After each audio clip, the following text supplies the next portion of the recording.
Assalamu alaikum guys, welcome back to my channel that is Destiny Coaching Classes. Hope you all are doing very well. I am also well.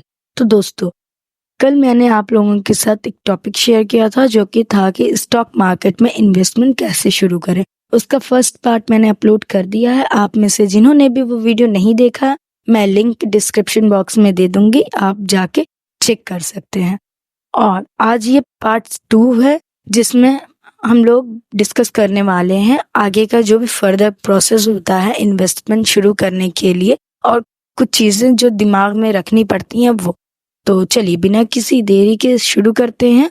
अगर video पसंद आता है तो इसे like कीजिए, share कीजिए और मेरे चैनल को सब्सक्राइब कीजिए।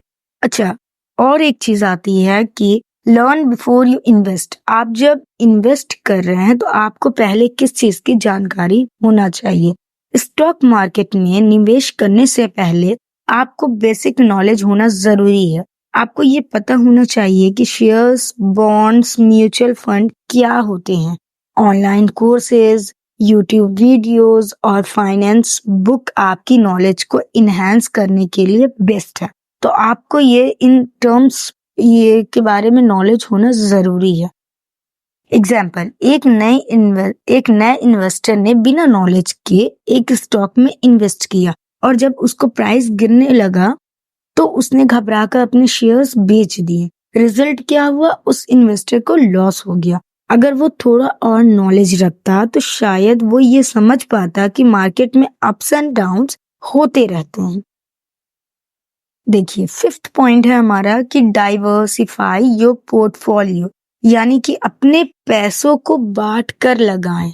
ये एक बहुत इंपॉर्टेंट स्टेप है। कभी भी अपने सारे पैसे एक ही स्टॉक में इन्वेस्ट ना करें।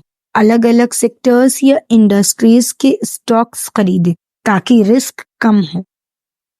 एग्जाम्पल, अगर आपने अपना पूरा पैसा सिर्फ एक IT कंपनी में लगाया और वो कंपनी लॉस में चली गई तो आपका पूरा इन्वेस्टमेंट लॉस में चला गया।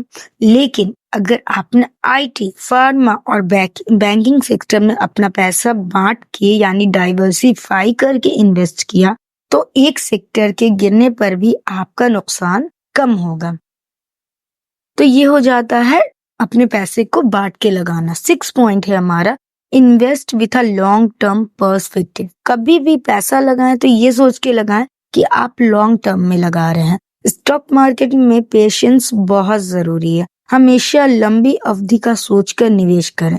मार्केट के उथल पुथल से डरने की जरूरत बिल्कुल भी नहीं है। वॉरेन बफेट ने एक बार कहा था, stock market is a device for transferring money from the impatient to the patient, यानी जो लोग लंबी अवधि तक रुकते हैं उन्हीं को सही फायदा मिलता है। 7th है, मॉनिटर योर इन्वेस्टमेंट। निगरानी करें। निवेश के बाद अपने स्टॉक्स की निगरानी करें। मार्केट की खबर रखें, कंपनी के परफॉर्मेंस देखें और जरूरत पड़ने पर अपने पोर्टफोलियो में बदलाव करें। ठीक है, तो ये चीजें जरूरी हैं। देखिए, इसका एक एग्जाम्पल, अगर आपने एक ऑटो कंपनी में इन्वेस्ट किया है और वो कंपनी नए मॉडल्स लॉन्च कर रही है या उनके सेल्स बढ़ रहे हैं तो ये आपके लिए पॉजिटिव न्यूज़ है। लेकिन अगर कंपनी पर फाइनेंशियल प्रॉब्लम्स आ रही है तो सोचने का समय आ गया है कि आगे आपको क्या डिसीजन लेना है। Point number 8, avoid common mistake. गलतियों से बचें। कुछ आम गलतियां हैं जो नए इन्वेस्टर्स करते हैं, जैसे रीमर्स पर इन्वेस्ट करना, इमोशनल डिसीजन लेना और शॉर्ट टर्म प्रॉफिट के पीछे भागना। इन सब से बचना है।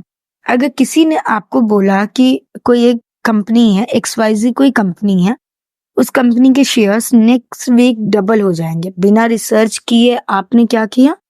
उसमें पैसा लगा दिया। तो उसमें पैसा नहीं लगाना है, पहला अपना होमवर्क कर। होमवर्क मीन्स कि आपको पहले उस कंपनी के बारे में रिसर्च करना जरूरी है जिसमें आप इन्वेस्ट करने जा रहे हैं। तो दोस्तों, ये थे कुछ जरूरी स्टेप्स जिनको फॉलो करके आप स्टॉक मार्केट में निवेश शुरू कर सकते हैं। याद रखें, नॉलेज और पेशेंस आपके सबसे बड़े दोस्त हैं इस सफर में। अगर आपको ये वीडियो हेल्पफुल लगी हो तो लाइक करें, शेयर करें और हमारे चैनल को डेस्टिनी कोचिंग क्लासेस को सब्सक्राइब करें। तब तब तक के लिए अपना ख्याल रखें। अल्लाह हाफिज़।